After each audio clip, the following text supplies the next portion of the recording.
what art has had an impact on your life as far as, being a musician? Like, how has that helped you? You know, Ooh, what had, that's my question. that's a good question. That's a really good question.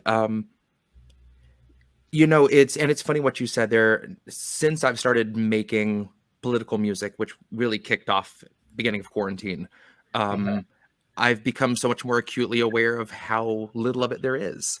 Um, Now you also find out there's a whole world of independent political musicians that you've never heard of, and there's a reason for that, because we're at a point where they don't allow anything in mainstream music that doesn't, fit in with the narrative. Mhm.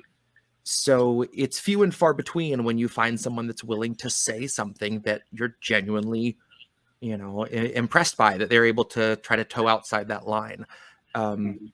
in terms of really influential stuff for me, the the Lauryn Hill Unplugged album.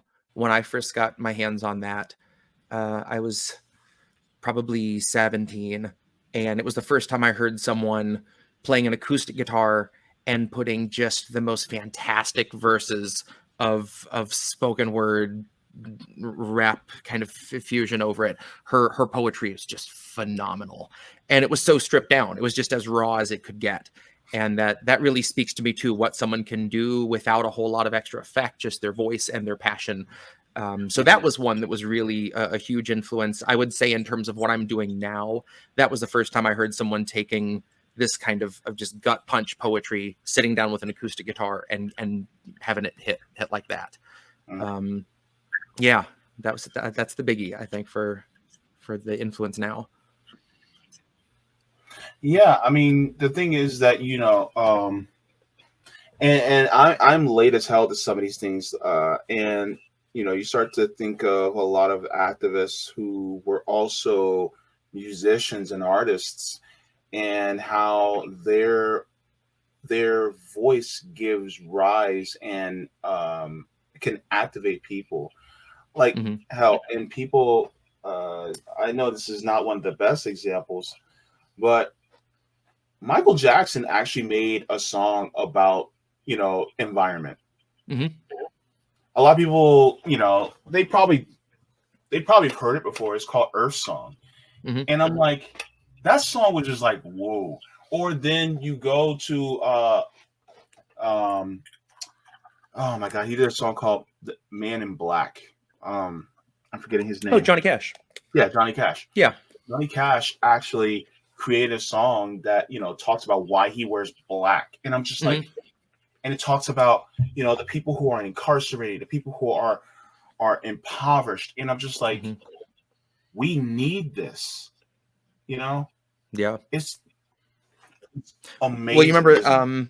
in the early 2000s when the Dixie Chicks spoke out against the Iraq War.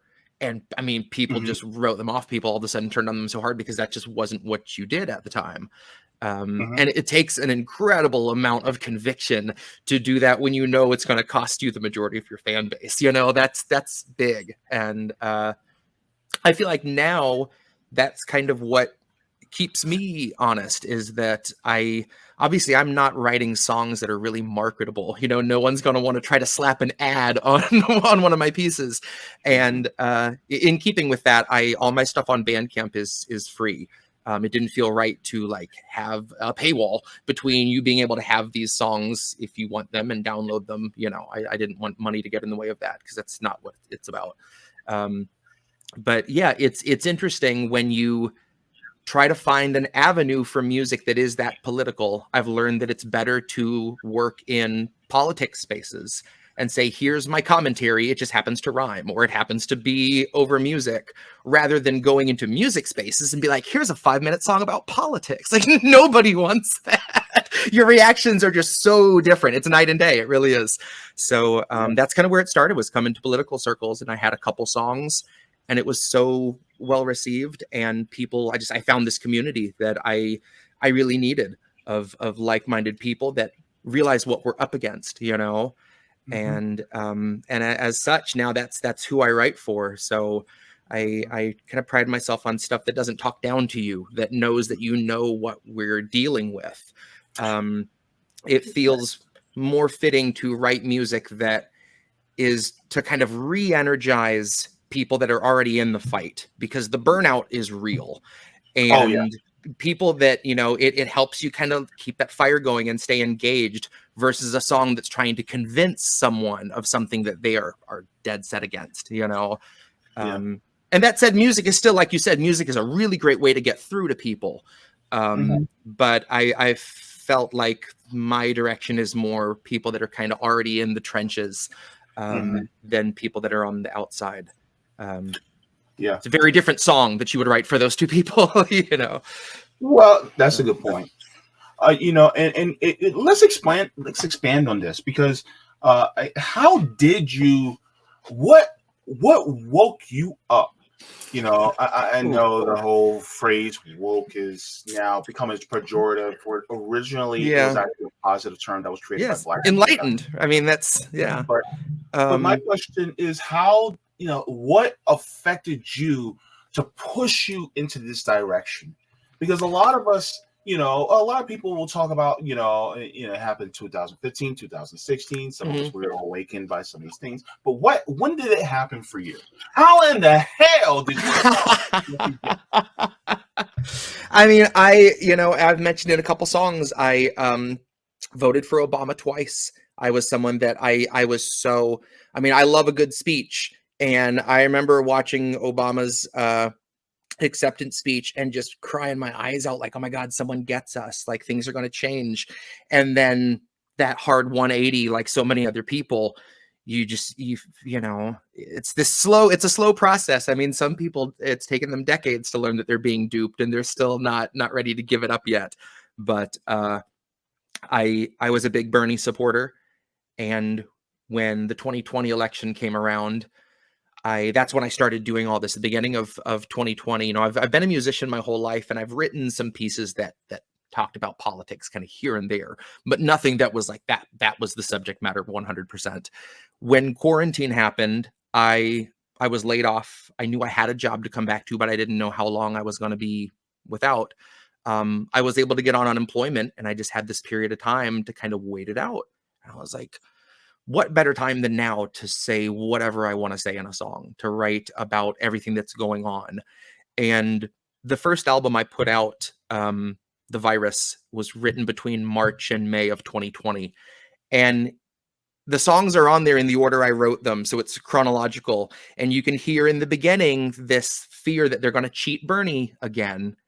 And it's very short. When an album later, all of a sudden we've realized that Bernie was kind of in on it too, you know, that once I realized that this is going to be a changing bunch of opinions, I wanted to keep it that way, because you can really hear me change my mind or have my opinion harden on a lot of issues from the first album to now. And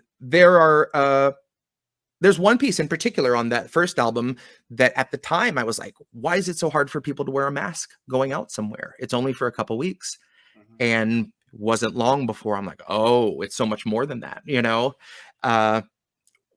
So I felt like it was important to leave those old songs. There are several things I don't feel the same way about now, but you get to listen through my evolution of beliefs. And I think it's important for people to own up to the fact that you have your minds changed.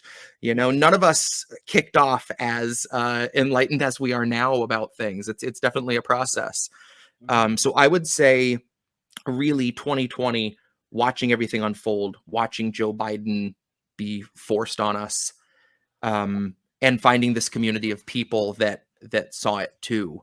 That was really the beginning. That was me. I have written a handful of songs since then that aren't political, but I've put out, this was my 11th album that I just released since 2020. So I've been I can't stop. Even if I want to, I can't stop.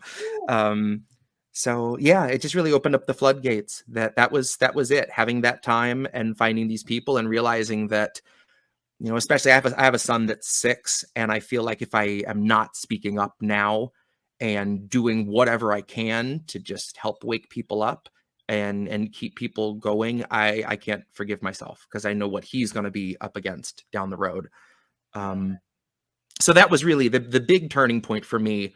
Quarantine, I started home recording everything on my phone, in my car, because that was the vocal booth I had where I wouldn't wake my kid up recording at night. And it all just kind of snowballed from there.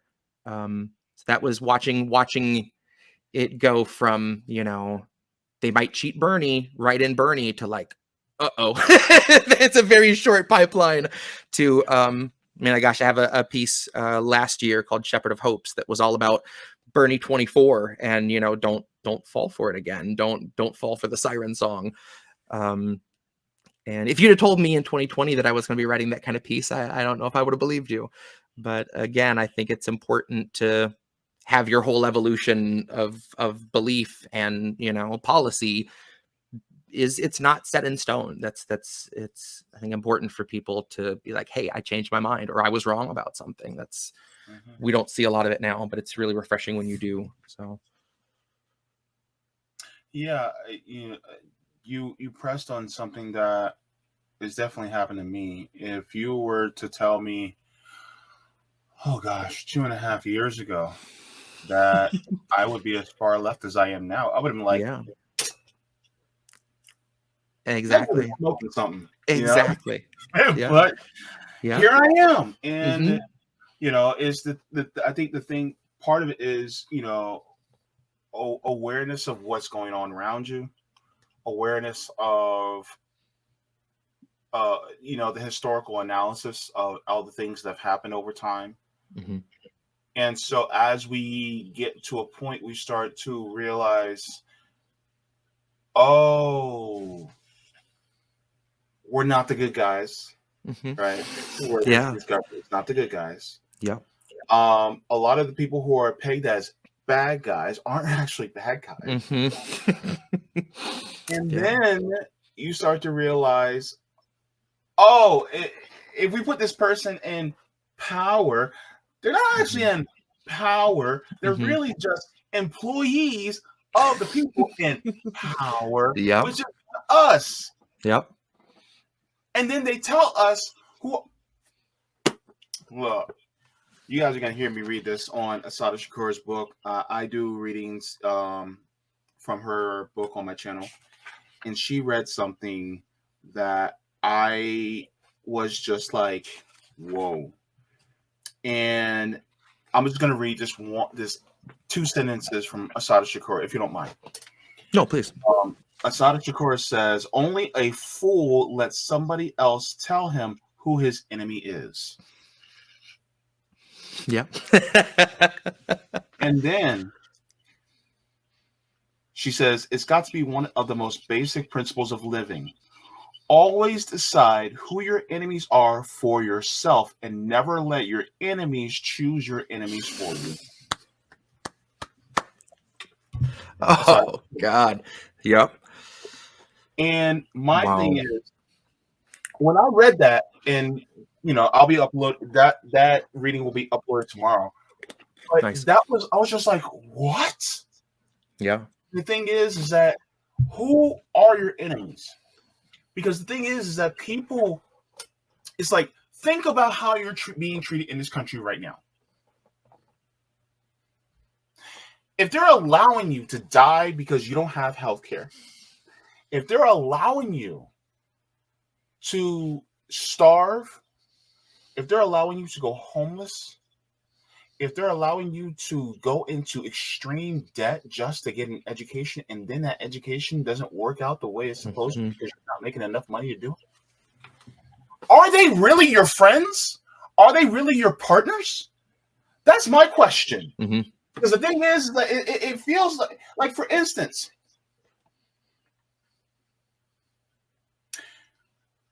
as you can see, I'm black. That's no surprise, right? Whoa. What?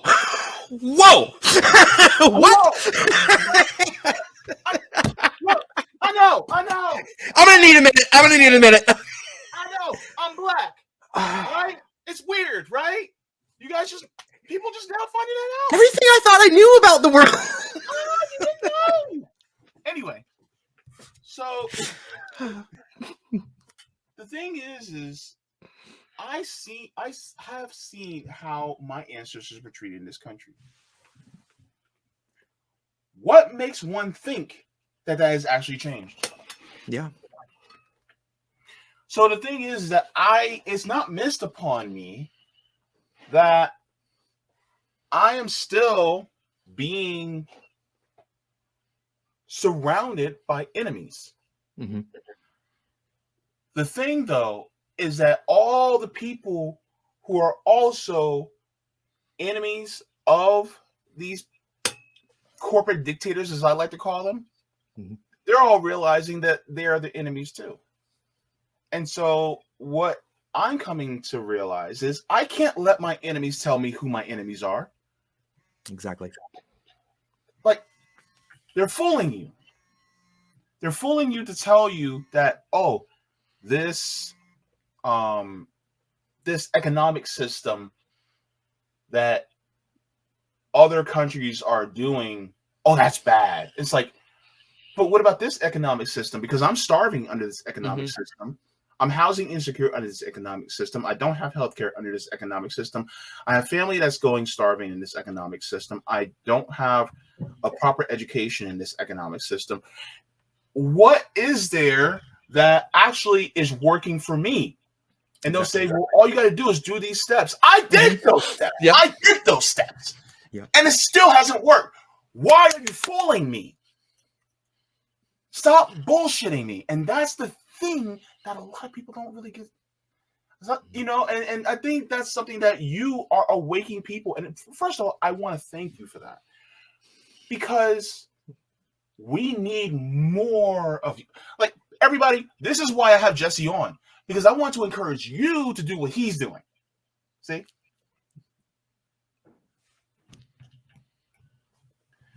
Go ahead, attack that.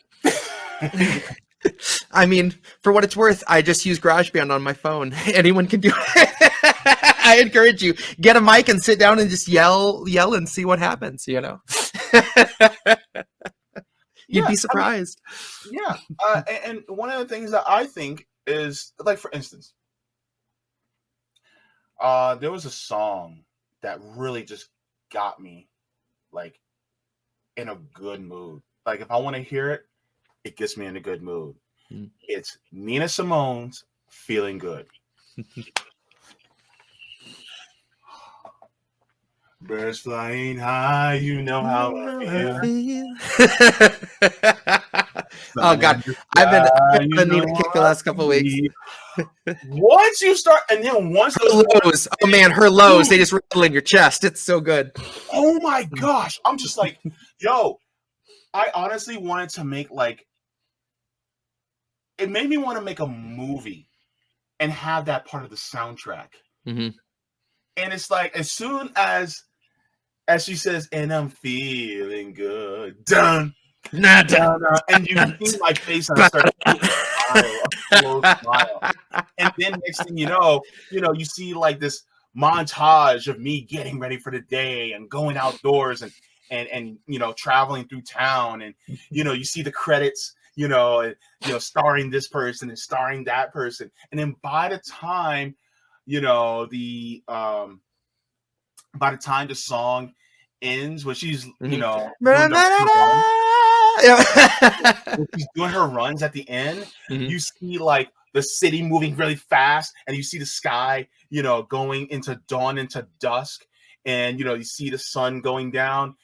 And it's like, and you see, and I'm feeling good, and you see directed by me, and it's my name. I was like, wow, this is awesome. I was just thinking that, and I was just like, man, that song just makes you feel amazing. And Nina Simone was an activist. She was a badass. Yep. And so I absolutely just love the fact that, I mean, hell, look at the person who the director for Parasite. I'm not sure if you ever seen that movie. Yeah. You saw it? Yeah, he knows what's up. For sure. And the creator for Squid Game knows what's up. Mm-hmm. And so it just goes to show that you can use your art to hit hard Mhm. at the things that need to be said. And Mhm. sometimes, because the thing is, it's not boring people. I talked enough, but I talk too much. But one of the things I wanted to ask you is, what is one of the things you feel that needs to change regarding the left? And by the left, I mean the U.S. left, because I see the Mm. left in other parts of the world, and they're doing all right. But Mhm. for us, it seems like we just can't get out of Mhm. our own way. Mhm. I got to pick just one thing. I mean, oy. um, we love to eat our own. We will break ourselves down into smaller and smaller factions and subdivisions and subsects, and the uh the old handbook that Nick posts regularly, the like how to infiltrate a movement 101. He Yeah. posts that all the time. We've all seen it. No one's fucking learned from that. I swear it's the most basic stuff to look for, and nobody can do it. And we will sit there and pick each other off just all day. It's hard to not lose my faith in our ability to shake that off, because it's been so bad recently. Um, any type of action someone tries to do or rally, any of them, someone's going to show up and start asking, what are you doing with your money? What are and not that there shouldn't be financial accountability, but as soon as you're trying to do anything, even if it's small, people come out of the woodwork and start asking those kind of basic questions that are designed to just drive a wedge, and no one seems ready for it. No one seems like they're looking out for it. That's the biggest thing I feel like, trying to hammer in that there are going to be people that try to throw you off course, and you have to have blinders on to do the most basic action. I'm really lucky in that what I do when I'm getting my message out, I get to be right here by myself, and I'm recording it, and I get to put it out. And if people react to it, they're not, in my face reacting to it. It's a very different animal. But yeah, we know what we're up against, and we know who the real enemy is, most of us, on the left at least. But we still are so quickly distracted by any little. It's so much easier to make a lateral attack than to attack upwards. And people seem really desperate lately in their mudslinging at one another. And yeah, it's really disheartening. Um, that's that's definitely the biggest. When you see a country like France doing what it's doing, obviously there's police brutality there, but our police, I feel like, are so much more trigger happy. If we were doing anything close to that, I mean, we know that our government will not hesitate to bomb U.S. citizens. They did it in Philadelphia with MOVE. They did it to striking coal miners. So I have no doubt they'd be live rounds and chemical bombs by now. I really don't think that they would hesitate. Yeah.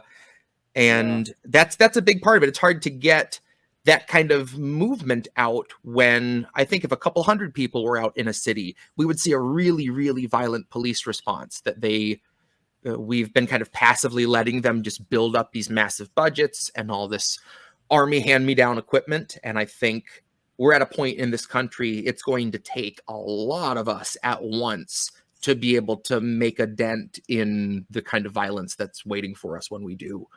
Um, yeah, it's hard. You see something like France, and like, God, my first thing is, why can't we do that? But Hmm. we also, I mean, we're up against the most brutal propaganda machine there is. I mean, I know it took me a long time to see through it. It was only in the last few years. And I really, since then, I finally managed to kind of crack my wife in the last year. All of a sudden, she's watching shows and she's seeing all the same things. She's seeing the propaganda, she's seeing the ads in your face, and this, force of a narrative onto you, and trying to mold people's beliefs into one really rigid format. Yeah. It's a lot. It's really overwhelming. Not that it can't be done, but we drug our feet for a long time, fighting amongst ourselves, and our enemy has just gotten so much stronger in every sense since that. Um, again, I still believe that we can do it, but people have to get their shit together fast and wake up fast, because we don't have a whole lot of time. I really don't think we do. What do you think is the line? What do you think is the turning point that you think that we will actually do get it together? You know, I feel like people are losing their faith in the electoral process really quickly. I think that's where it starts, is we've been told that this is what you do. These are your representatives. These are the people that act on your behalf. Mhm. But at the same time, a company will have a lobbyist that acts on their behalf. Mhm. And once they own your guy, you no longer have a say in things. You no longer have a dog in the fight. And that's where we're at.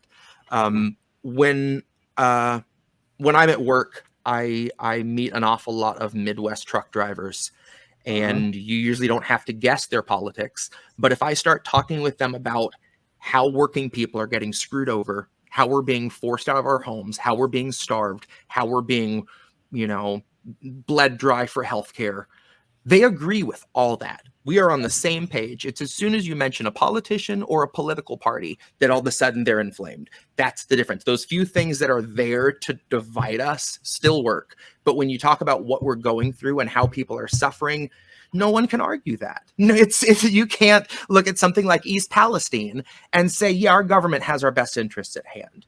It's impossible. And I feel like people are rapidly approaching that cliff where there's no justifying what our government does. There's no pretending like they have our best interests at heart in any sense of the word. I feel like once that happens and people go, well, what am I supposed to do if I can't vote? There's very few options. You either stay in your home and hope things get better, or you go outside and you make things get better. And I'm really hoping that's the one people go for. Yeah. You're hoping for the latter. Yeah. Yeah.